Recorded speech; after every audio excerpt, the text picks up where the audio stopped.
Please subscribe.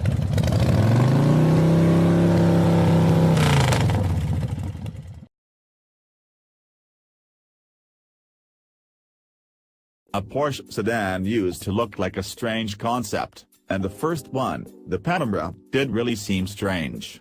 Mixing to incongruent design briefs, 911 styling cues and a demand for rear seat head and legroom led to a four-door hunchback that looked as though it was elongated uncomfortably in traction. Each first-generation Panamera we analyzed drove brilliantly, with sufficient 911 from the controllers to set it apart from its big sedan contest, but let's be honest, this thing was hideous. Cut into the next go-round, wherein the Panamera has a gently sloping roofline that matches the 911 light greenhouse and taillights. The long-nose headlights are reminiscent of the Boxster, Cayman side of the showroom. Quasimodo is currently Prince Charming.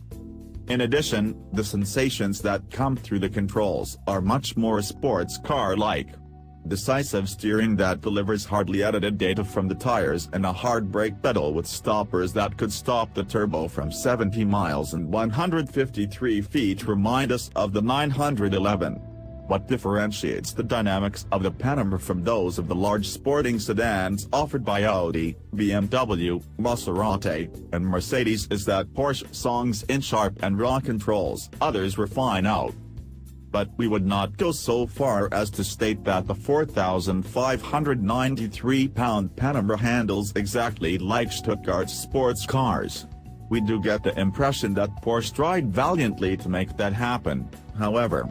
For people who really want to chase 911s, there is the $5,000 Porsche Dynamic Chassis Control (PDCC) package, which packs auto-adjusting electronically actuated anti-roll pubs with brake-based torque vectoring and an electronically controlled limited-slip rear differential.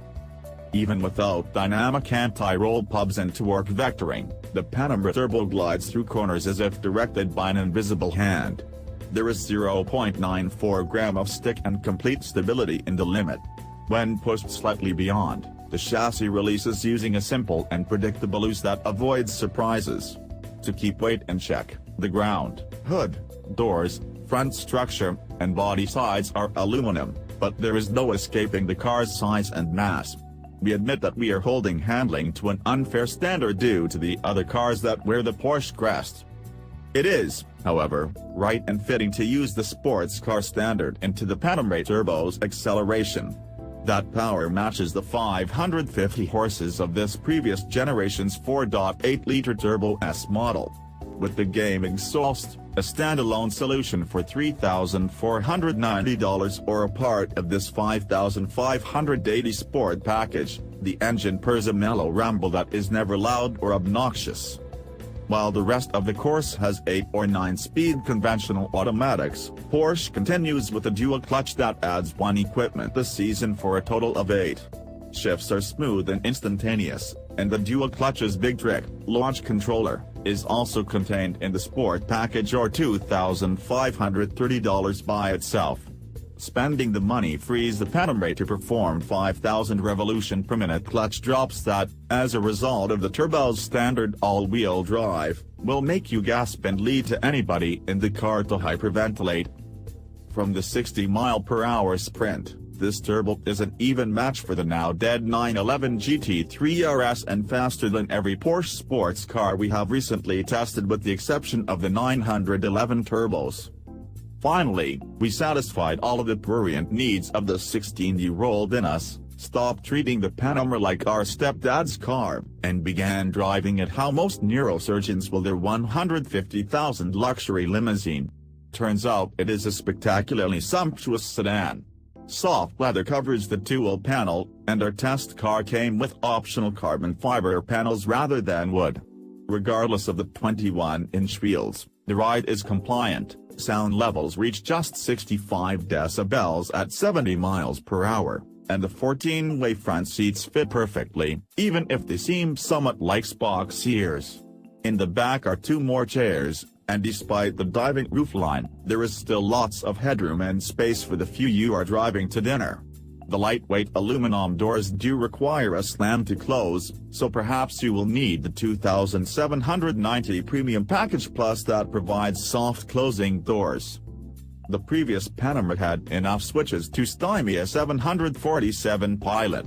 The characteristic herringbone arrangement of buttons in the older car is gone, with many of these functions moved to the enormous 12.3-inch touchscreen, which also handles audio, navigation, telephone, and automobile settings.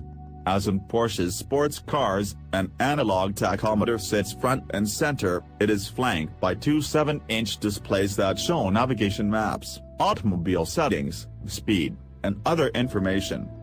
Now that Porsche has well and truly fixed the Panamera's styling, there is not much to complain about besides the price. Although its window decal is in accord with the Mercedes-AMG S63 and the BMW M760i, it must be noted that this rig costs far more than the Audi S8 Plus. But those large sedans always read as sedans. The Panamera Turbo's attraction lies in its purposeful connection to its brand's heritage. Perhaps it is no coincidence, then, that at the first 90s, a 928 cost about $80,000. Adjust that for inflation and you receive the Panamera Turbo's $150,000 base price. Porsche's internal code for the Panamera is 971, but perhaps it should subtract a couple of dozen numerals.